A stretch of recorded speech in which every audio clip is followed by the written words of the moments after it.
Project Vitriol was announced by Fool's Fury, a Polish development studio full of ex-Witcher 3 developers this week. Back in early February of this year, two Polish companies joined forces, 11-Bit Studios, developer of This War of Mine, and Fool's Theory reached an agreement to work together. They have also proudly announced just recently that their new endeavour, Project Vitriol, working title, is their biggest yet. Project Vitriol promises to be more than meets the eye. According to the rather brief teaser trailer, it featured a man in a coat warily looking over his shoulder for any dangers around. He is also surrounded by a facade of various things ranging from statues to symbols of religion and more. The game will take place in a version of ancient Poland back under Russian Tsar rule. Much like the Witcher games, Project Vitriol will mix in Polish folklore, stories, mythos, and more to create a unique setting grounded in European influences. The game is described as a morally ambiguous, narrative-driven RPG. So far, no release date has been announced as of yet. Xenoblade Chronicles 3 got a boatload of information in this week's Nintendo Direct showcase. We learned more about the world, the characters, and various systems. Xenoblade Chronicles 3 main characters are comprised of 3 individuals from each nation for a total of 6 playable characters. As with most of the population of Ionis, these youngsters have been commissioned to battle the opposing nation. Initiating fights is as simple as walking up to hostile monsters and drawing your weapon. Auto attacks will happen automatically given that your currently controlled character is within range. You can swap between any of your 7 party members at any given time in combat.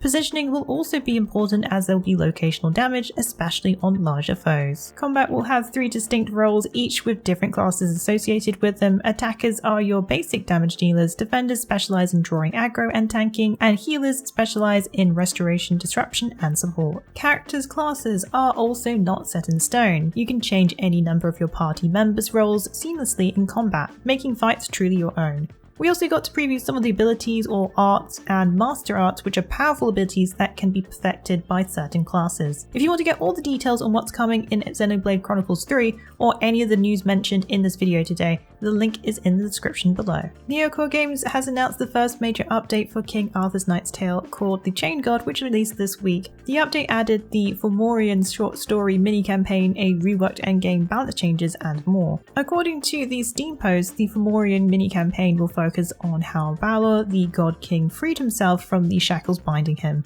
But that won't be all, as Neocore Games teases that there will be a couple more things in store too. The new patch reworks Endgame, which will work similarly to Seasons in other titles. Season content will highlight a new enemy faction. For the Chain God, it's the Fomorians. Endgame will have dozens of maps, 12 of which will be against the season's main enemy faction. Seasonal currency you can use to exchange for unique rewards and enchants, plus power-ups for these items. A number of fixes and balance changes also arrived with the patch. Fresh off the heels of the news last week for the sequel Dragon's Dogma 2, the first title has gained a number of players on Steam. It achieved a new peak of 6,582 concurrent players according to SteamDB. So far, its highest concurrent player record was hit when the game was first released 6 years ago, standing at 27,368. No doubt this has been sparked by the news of a sequel which is in full development according to Capcom. In case you missed it, Capcom held the 10th anniversary digital event last week, which showed a 12-minute video with the developer sharing some fond memories of the original game during its development. They then went on to announce the news that Dragon's Dogma 2 was in development, confirming many fan theories that they were working on the project. If you're interested in picking up the first title, be sure to take advantage of the sales, which currently are going on with up to 84% off across platforms PlayStation 4, Xbox One, and Steam. That's as low as $5. You can pick up the title also on Switch, which is on sale for $10. Dragon's Dogma 2 is currently in development with no release window or platforms announced as of yet. Atlus announced during the Xbox and Bethesda Games Showcase that Persona 3, 4, and 5 would be heading to Xbox consoles and Xbox Game Pass. But PlayStation and PC players threat not, as Atlus has now shared that they are making their way to these platforms too. Persona 5 Royal will be heading to PlayStation 4, while Persona 3 Portable and Persona 4 Gold will be heading to PlayStation 4 according to the Atlus website. While Golden has already launched on Steam, this will be the first time Persona 3 Portable and Persona 5 Royal will be available on PC. So to clarify, Persona 5 Royal is coming to Xbox and Xbox Game Pass on October 21st, with Persona 3 Portable and Persona 4 Golden releasing sometime in 2023. As for release windows for PlayStation 5 and Steam versions of these games, currently there's no timeline. Whether Persona 5 Royal will launch on Xbox first or at the same time as all 3 platforms is currently unknown. New details were revealed for upcoming Final Fantasy XVI by producer Naoki Yoshida, who shared more about the game with IGN. In an interview recently, he talked about game's combat and exploration features. Final Fantasy XVI will take on the style that its mainline predecessor Final Fantasy XV took, which is real-time combat. Final Fantasy games are always about the journey, as well as building relationships with those closest to you. While they haven't announced everyone who will join Clive on his adventures, the team promises to give more information soon. As for icons, Yoshida unveiled that there will be times when players will control an icon in real time. Making use of icons in battle will be a grand spectacle indeed. If you've seen the Dominance trailer, if it's anything to go off, you can expect them to be tools that can turn the tide of any war. Icons' powers can be used seamlessly, switching between Clive's own martial prowess and the summon's elemental furies. The previous mainline game, Final Fantasy XV, broke that mold and introduced an open world. This decision has drawn some criticism due to the lack of varieties and points of interest out in the world.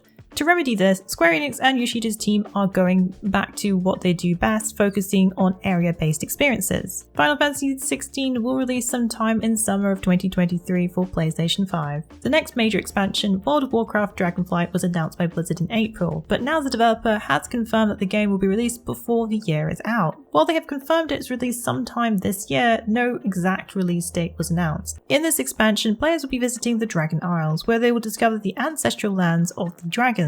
The MMORPG gains a new hybrid class and race called Drakthir, which introduces the Invoker class. The expansion will also introduce 4 new zones, a new level cap of 70, and a flying dragon experience. Changes are also coming to the game's talent system as well as professions. Pre-order details were also revealed for each of the editions, with the base edition starting at $49.99 USD, Heroic Edition for $69.99, and the Epic Edition for $89.99.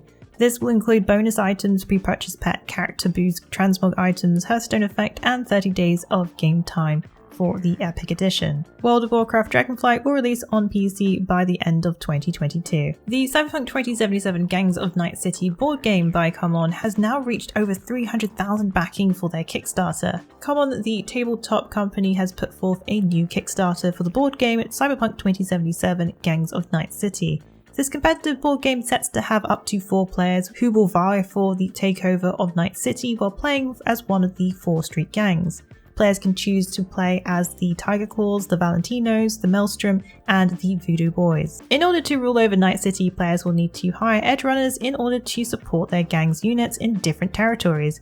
Edge runners can perform net hacks to acquire information, gain street cred, and in turn dominate their opponents. Backers will need to pledge $110 or more to get their hands on the initial board game, which comes with rewards and an exclusive V Edge Runner. Of course, there are stretch goals that include further character figures and cards, and the estimated delivery date for this is July 2023. This isn't the first project CMON Games has put forth on the Kickstarter platform. In fact, it's the company's 51st campaign on the crowdfunding platform according to their Kickstarter profile.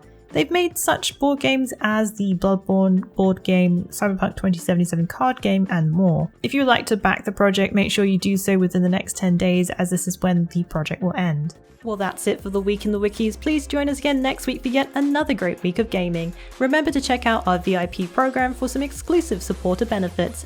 And budding writers should take advantage of our Become an Author initiative. Thanks again for being part of this great community. Keep checking in with us with news, reviews, YouTube streams and vids, and general wiki goodness.